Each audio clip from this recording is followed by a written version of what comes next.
Halo, bertemu lagi dengan saya Pendeta Ramos Simanjuntak dalam Awaken Spirit Channel. Bagaimana kabar saudara di sana? Semoga saudara tetap sehat dan menjalankan protokol kesehatan seperti yang dianjurkan oleh pemerintah. Saudara yang terkasih, saat ini dalam masa pandemik banyak orang merasakan kesusahan, penderitaan, tekanan hidup, bahkan kedukaan.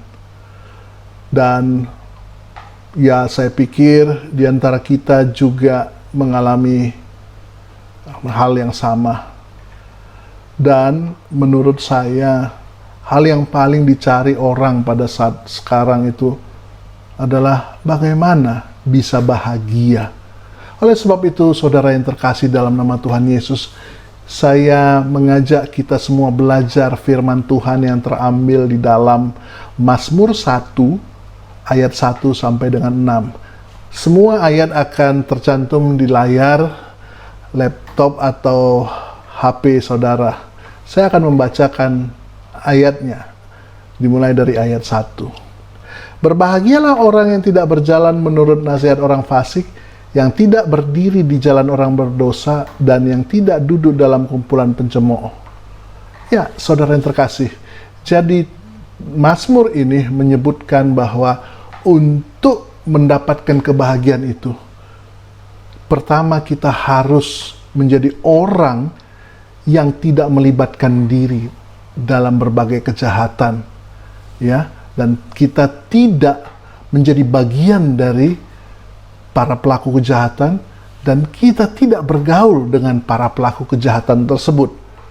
Nah, ini kunci pertama untuk mendapatkan kebahagiaan tersebut. Dan disambung dengan kunci kedua adalah, tetapi yang kesukaannya ialah Taurat Tuhan, dan yang merenungkannya Taurat itu siang dan malam.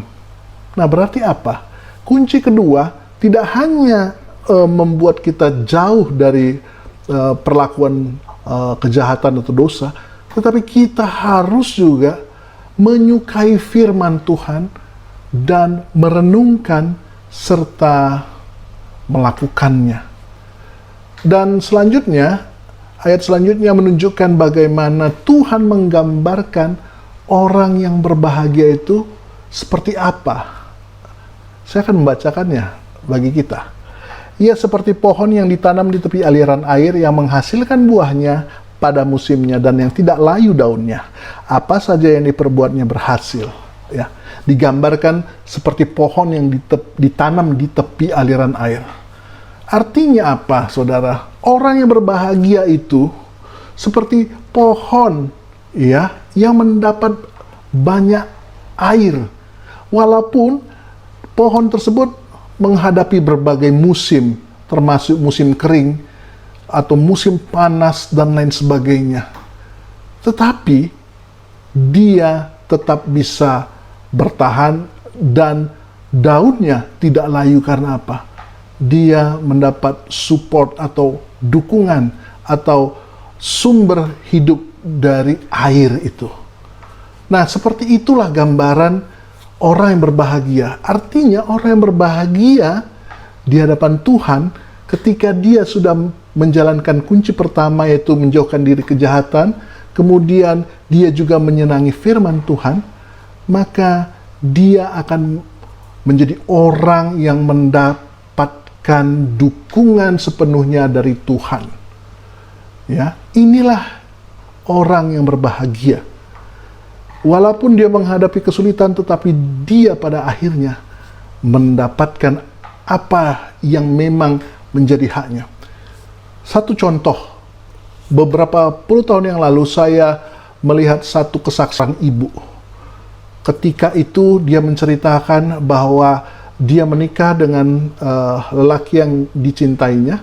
Pada beberapa tahun pertama pernikahannya rasanya bahagia, tetapi ketika anaknya lahir, mulai perubahan sikap terjadi pada suaminya.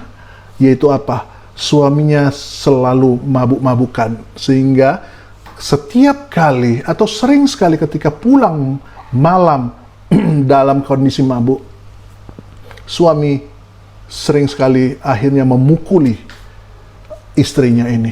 Sampai-sampai anak mereka ketika mendengar pintu gerbang pada malam hari diketuk, anaknya ini menjadi ketakutan. Karena apa? Dia takut melihat ayahnya marah, dan dalam kemarahan ayahnya dia sering sekali melihat ayahnya memukul ibunya.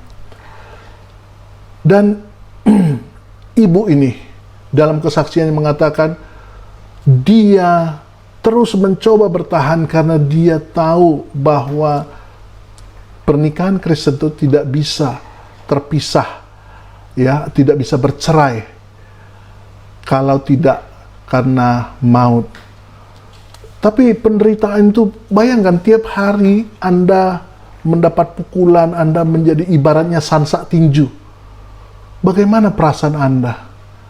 Dan ibu ini mengatakan bahwa banyak saudaranya menganjurkan dia, sudah, kamu pisah saja dengan suamimu. Itu tidak benar lagi hidup seperti itu. Tetapi ibu ini tetap bertahan dan dia tetap berdoa, ya. Dan pada suatu waktu dia ketemu dengan satu pendeta, dengan jemaatnya, dan pendeta ini benar-benar memberikan dukungan kepada ibu ini, selalu memberikan doa, termasuk jemaatnya. Dan saudara tahu nggak berapa lama ibu ini menanti suaminya berubah? 16 tahun. Bayangkan, sebelum 16 tahun itu terjadi, bagaimana siksaan yang dia dapatkan. Tetapi ketika suaminya berubah, ya, pada tahun ke-16, ke-17, dia pada saat itu sampai sekarang, dia merasa kebahagiaan yang luar biasa karena dia yakin Tuhanlah yang memberikan perubahan kepada suaminya, dan itu adalah hak dia untuk menikmati cinta kasih dari suaminya dan keutuhan keluarga, kebahagiaan keluarga bersama juga anak-anak mereka. Nah, oleh sebab itu saudara, mungkin saat ini kita dalam kondisi tertekan dan lain sebagainya, kepedihan dan duka mungkin juga. Tapi ingatlah, kebahagiaan dari Tuhan itu akan datang kepada kita asal dua kunci tadi kita lakukan. Jauhi kejahatan dan sukai firman Tuhan dan lakukan dalam hidup. Ingatlah, kalau kita melakukan dua kunci itu, maka kita akan menjadi orang yang berada dalam pihak Tuhan, dan Tuhanlah yang menjadi sumber hidup kita, sumber kebahagiaan kita. Amin. Tuhan Yesus memberkati. Shalom.